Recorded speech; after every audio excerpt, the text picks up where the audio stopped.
Reporter live অসমৰ বাতৰিৰ প্ৰভাৱ 10 মাৰ্চ তাৰিখে ৰিপৰ্টাৰ লাইভ অসমত সবিস্তাৰে প্ৰকাশ পাইছিল গোলাঘাট জিলা সাহিত্য সভাৰ অকমন্যতাৰ বাবে শিল্পী আইডিউ সন্দিকৈ চৰম অৱহেলিত উপেক্ষিত হোৱাৰ বাতৰি।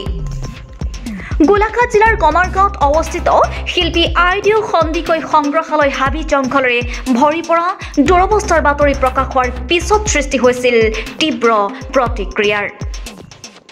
অৱশেষত আইডিউ সন্দিকৈ স্মৃতি বিজড়িত সংগ্ৰহালয় পৰিষ্কাৰৰ বাবে আগবাঢ়ি আহিল বোকাখাত মহকুমা ছাত্ৰ সন্থা।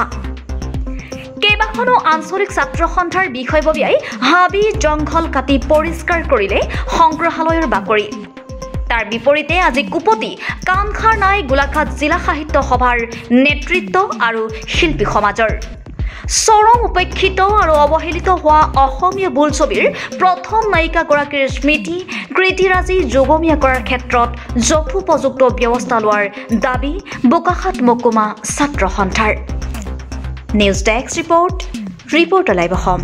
স্থিত শিল্পী আইডিউ সন্দিকৈ সাংস্কৃতিক সংগ্ৰহালয়টো কিছুদিন ধৰি অলপ পৰিত্যক্ত অৱস্থাত আছিলে আৰু বোকাখাত মহকুমা ছাত্ৰ সন্থাই ঘটনাটো যেতিয়াই আমি অৱগত হ'লোঁ, আমি এই সাংস্কৃতিক সংগ্ৰহালয়টো আমি চাফ চিকুণ কৰাৰ আজি ব্যৱস্থা গ্ৰহণ কৰিছোঁ আৰু সমূহ বোকাখাত মহকুমা ছাত্ৰ সন্থাৰ কৰ্মীসকল আহি আজি এই সাংস্কৃতিক সংগ্ৰহালয়টো আমি চাফ চিকুণ কৰিছোঁ।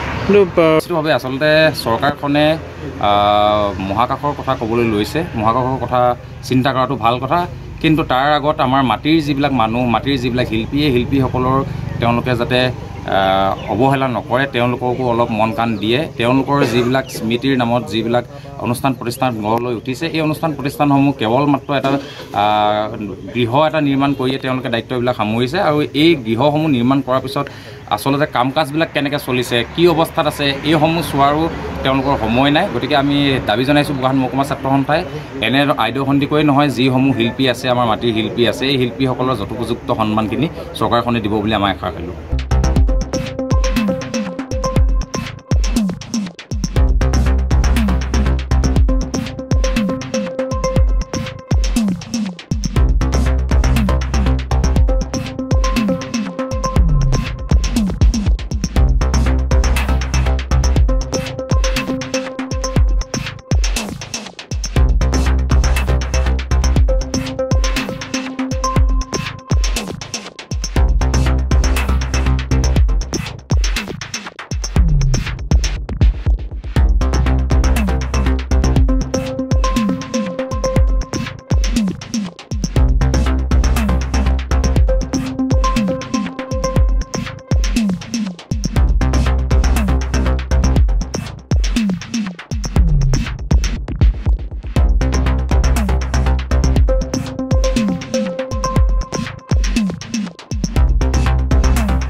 Reporter live Assam.